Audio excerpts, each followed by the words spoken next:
I was like, I need my Bible, that book, my notebook. How are you? They might have someone come sit next to you.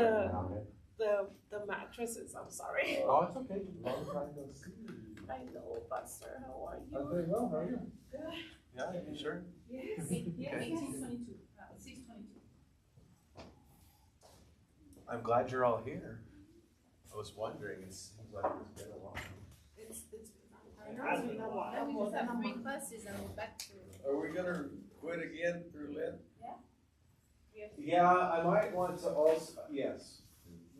Quit again's the wrong term, but I'm kicking around the idea of saying, hey, do we want to do some Tuesdays? If people are available. I can't do Tuesdays. That's why I'm not doing it. He can't either, so we'll figure it out. We might do a couple Saturdays that are a little bit longer and have some lunch in between. I talked to my sister today, I told her I gotta go, I made the confirmation ring. And she said, well, so am I. They're doing it in Austin too. Oh, Her and Adrian going. Hey, Ezra, could I get you to sit next to Vance and see what guys Sure, yeah. Share a look, thank you. I don't have any shares. Ezra, would you like me to come over there and It's sit? crazy, You can. Why didn't he come I'll down? take table, why not? Or you could go over there. Yeah. He's gonna Yeah, it was his idea, actually.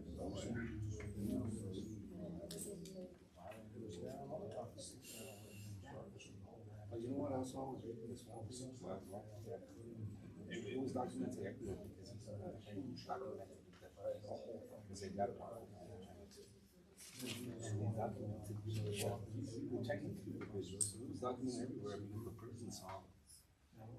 About 30 more seconds. The first version was vice versa. They documented everywhere. Like if when they say, yeah, everything got dark, like, yeah, the dark.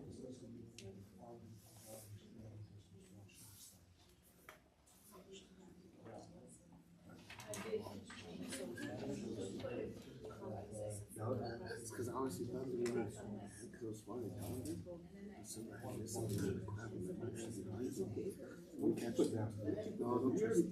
Okay, so Luke 23, 32 through 56. Now, when we talk about confession, sometimes we can go, well, confession is I'm just telling people what I did wrong. But we're also, this is a confessing something that we believe. And I think, again, especially for those of us who have been around the church or were raised saying this confession, it's easy for us just to say it. I took communion to a gentleman who probably is going to be passing away in about a week or so, would be my guess. And he was coherent enough that when we went through the Apostles' Creed, and I love this when elderly people are passing away, they say it word for word, the Apostles' Creed. They just say it with you. And it's just a blessing to me. But when, I'll tell you this, when they're older and they're near death, the emotion that happens as they're saying it because they really believe it. And I always am cut a little bit to the heart to say, how often do we just say the words, which is good. We need to know the words because they will sustain us, without pausing like we're doing in this exercise to go, what am I really saying here? So how does Luke 23, that passage there, how does that inform what we confess? How does it inform the suffering of Christ? I mean, it should invoke emotion.